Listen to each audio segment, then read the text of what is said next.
नमस्कार जी। आज का हेल्थ टिप बहुत सुंदर है, ध्यान से देखिएगा, सुनिएगा और ज़रूर विचार कीजिएगा। आज का हेल्थ टिप है जो शैशवावस्था में बच्चे होते हैं, 0 से 5 साल के बीच के एज के बच्चे, उनके विषय से संबंधित है। देखिएगा, कुछ बच्चे ऐसे होते हैं जिनको साल में 3, 4, 5 बार खाँसी-जुकाम होना नेचुरल है, स्वाभाविक है, होता है। लेकिन पेरेंट्स कई बार घबरा जाते हैं कि कहीं न कहीं बच्चे की इम्यूनिटी वीक ना हो जाए, कभी वो ज़्यादा बीमार ना हो जाए, तो उसको मैं जल्दी से डॉक्टर के पास दिखा दूँ, उसको किसी के पास ना जाने दूँ, कभी वायरल ये हो जाए, कभी वो हो जाए, मतलब तरह-तरह की चिंताएँ पेरेंट्स को होती रहती हैं। लेकिन मेरा ये मानना है ये एक नेचुरल प्रोसेस है। जब बच्चा माँ के गर्भ से जब जन्म लेता है, तो वो इस तरह के एनवायरनमेंट में, यूनिवर्सल में, ब्रह्मांड में, इस तरह के अपने वातावरण में अडॉप्ट करता है। तो उसको खाँसी-जुकाम अगर साल में 4-5 बार हो जाए तो कोई डरने की बात नहीं है। ये एक नेचुरल प्रोसेस है और इसमें घबराने की बिल्कुल भी कोई भी ज़रूरत नहीं है, क्योंकि जब बच्चा आया है, जब अपने यूनिवर्सल में यहाँ खेलता है, बच्चों के साथ अपना एन्जॉय करता है, मिट्टी में खेलता है और तरह-तरह की एक्टिविटी करता है, तो वो सीख रहा होता है, इस एनवायरनमेंट में अपने आप को वो कहते हैं कि ढाल रहा होता है। तो इसमें डरने की बिल्कुल भी ज़रूरत नहीं है।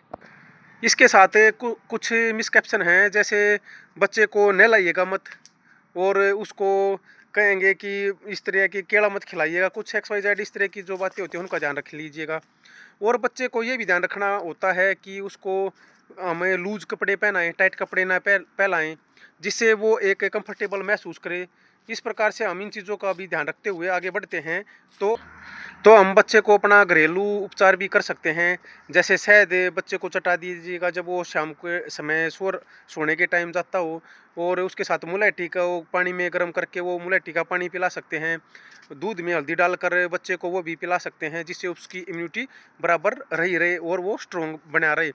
और कुछ इस तरह के साथ अगर हम देखते हैं तो बच्चे को बिल्कुल वो फिट रहेगा और उसमें कभी भी इस तरह की कोई भी इम्यूनिटी कमज़ोर नहीं होगी और वो लंबे समय तक कभी भी बीमार नहीं होगा। तो इन चीज़ों का ध्यान रखते हुए हम ये देखेंगे कि कभी देखते हैं कि लंबे समय तक बच्चे की हाइट नहीं बढ़ रही, उसकी सांस फूल रही है, वो उसका वेट नहीं बढ़ रहा, तो हम डॉक्टर की सलाह ले सकते हैं। नहीं तो हमें कहीं भी जाने की ज़रूरत नहीं है और उसको अपने घर का इलाज से ही, घरेलू इलाज से ही एक ऐसी आदत डालिए जिससे वो अपने घरेलू इलाज से वो जल्दी ठीक हो जाए, वो डॉक्टर के पास कम से कम ले जाया जाए।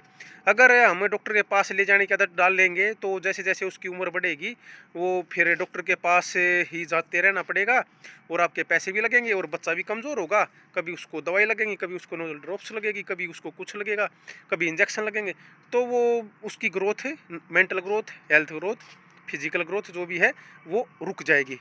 तो डरने की कोई बात नहीं है। अपने बच्चे को इन्वायरमेंट में ढलने नहीं दीजिएगा और वो एक स्वस्थ बच्चा है और उसमें कोई भी इस तरह की डरने की बात नहीं है। जयराम जी की आप बताएं मेरी जो आज की जानकारी है बच्चों के विषय में कैसी लगी, और अगर आपने भी कुछ इस तरह की कुछ सुझाव देने हैं तो ज़रूर दीजिएगा। और मैं आशा करता हूँ कि आप हमेशा स्वस्थ रहें, खुश रहें और हमारी वीडियो को देखते रहें, लाइक करें, सब्सक्राइब करें। जयराम जी की आप हमेशा स्वस्थ रहें, खुश रहें, तंदुरुस्त रहें।